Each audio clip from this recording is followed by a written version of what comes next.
Hi everybody, Johnny Stewart here. I've decided that it might be fun to make some guitar instructional videos, so this is going to be my first one. And in this one I'm going to show you a few different ways to play an A chord on the guitar. Now, a couple of these are pretty conventional, a couple of them aren't so conventional, but they can be useful in different situations depending on the type of riff you're playing, the type of music you're playing, and all that. So I'll show you the chords and I'll show you how I like to weave in some of the less traditional ones into some of the stuff that I play. And for this, I'm going to be using my 1959 reissue Les Paul. It's pretty hard not to play it, pretty hard to put it down. So, hope you enjoy. Okay, the first chord I'm going to show you is the basic A chord, and that's played down here at the 2nd fret. And you're going to take your index finger and you're going to put it on the 2nd fret on the D string. Then you'll take your middle finger and put it on the G string right next to it. And then you'll scrunch in your ring finger right here and you'll put it right next to that on the B string. And you'll play the top 5 strings, so it'll sound like this. Okay, next, we'll be playing the same strings except for the high E string, which I'll get to in a second. But we're only going to use one finger to press down on all 3 of those strings. So we'll use our index finger to make a bar across the D string, the G string, and the B string at the 2nd fret. So that's going to press down just like that. And we're only going to play the middle 4 strings. So we'll play the A string and the next 3. But not the high E, and we'll be dampening the high E. Next, we'll move up the neck to the 5th fret, and we're going to use another bar, but it's going to bar across all 6 strings with our index finger at the 5th fret. And then we'll take our middle finger and we'll put it on the B string. Then our ring finger will go on the A string at the 7th fret. And our pinky finger will go on the D string at the 7th fret.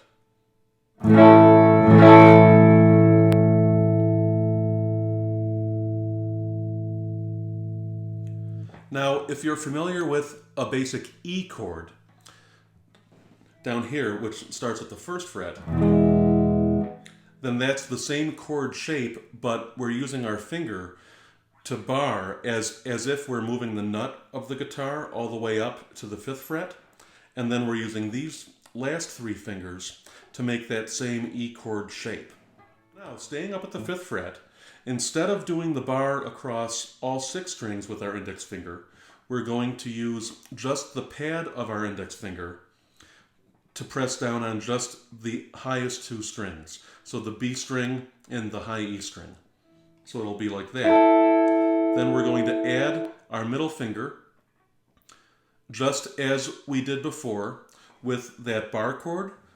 So that middle finger will still be in the same place on the G string. But now our ring finger is going to be on the D string at the 7th fret. And we'll play those 4 notes. So it's very similar, but it's less bassy. It's more trebly, since we're only playing those upper 4 strings. Okay, now for the last A chord, we're going to take our index finger and come all the way up the neck to the 9th fret. And then at the 9th fret, we're going to press down across the top 3 strings. So the E string, the B string, and the G string.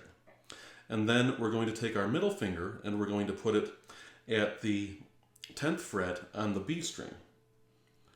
And then we'll take our ring finger and put it on the 11th fret on the D string. And then we'll take our pinky and we're going to put it on the 12th fret of the A string. So this is what it'll sound like.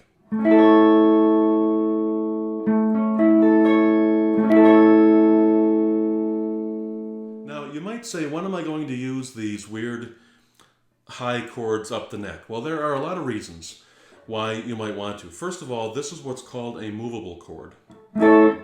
So it'll maintain its shape all the way down the neck. And all the way up the neck.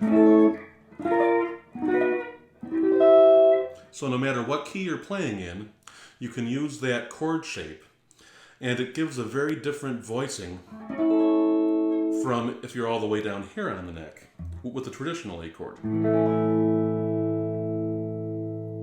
So you can hear that difference. So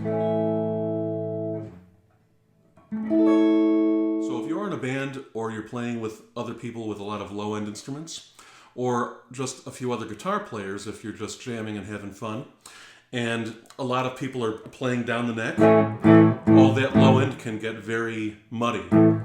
So if you can come up here and you know these other chord shapes to come way up the neck, you'll create space for all those other instruments and the other people who are playing all the way down here. Alright, so now I'd like to show you a couple of different things that you can do with some of these chords. For instance, if I'm playing a country song and if I want to take a lead, maybe in between vocal lines or something like that, I can start with that fourth shape that I showed you. And I can use that as the basis to spring off into a little lick, something like this. And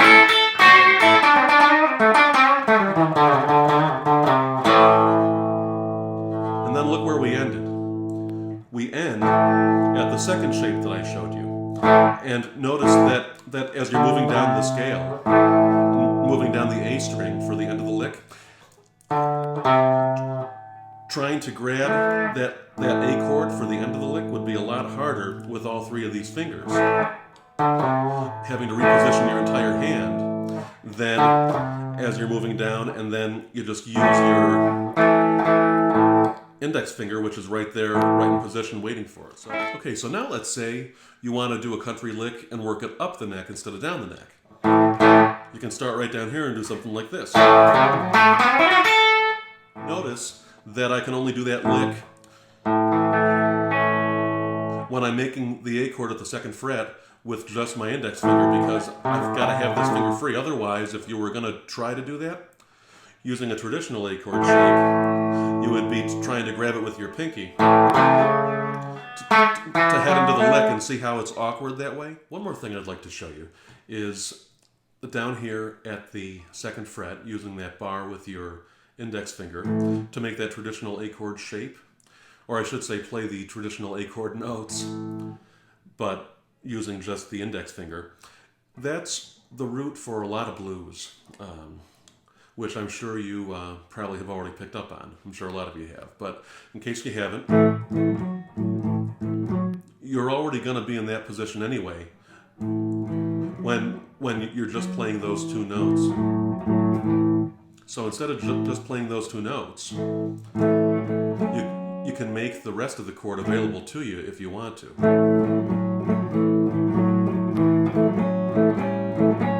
Instead of just...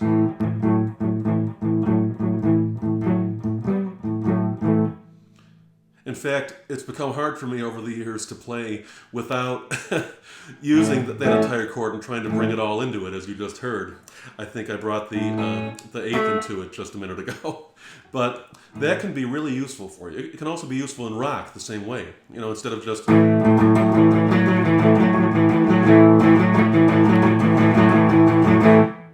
You can do the same sort of thing, same idea.